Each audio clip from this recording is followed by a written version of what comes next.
Go. Ja, så er vi nået til konkurrencens helt store afgørelse, og vi er kommet i den situation, at vi simpelthen ikke kan finde ud af, hvilken der debatterer og virkelig gør så godt inde i Take That-konkurrencen her. Så vi har simpelthen lader skæbnen afgøre, hvem der skal til Take That, fordi vi har 2 kandidater liggende her i hatten. Og det er de 2 kandidater, vi kan ikke blive enige om, hvem der skal vinde. Og de 2 kandidater er Dr. Skiller og Red Fox. Så vi lader skæbnen råde, og jeg kaster lidt rundt her, og simpelthen trækker den heldige vinder. Og jeg tager vinderen op her. Da, da, da.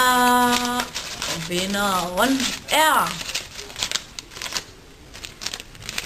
Dr. Skiller. Tillykke. Og du vinder som sagt de her 2 Take That billetter til lørdagens koncert i Gigantium, som du kan afhente herude på Nordjyske Medier. God fornøjelse. Og hvis man ikke tror på, at den anden vinder faktisk også, eller den anden kandidat var Red Fox, så laver vi lige sådan en ekstra ting her. Den anden, det var altså Red Fox, men du vandt altså ikke, kære Red Fox. Det var Dr. Skiller, der løb af med billetterne. Men 2 billetter til dig, Dr. Skiller.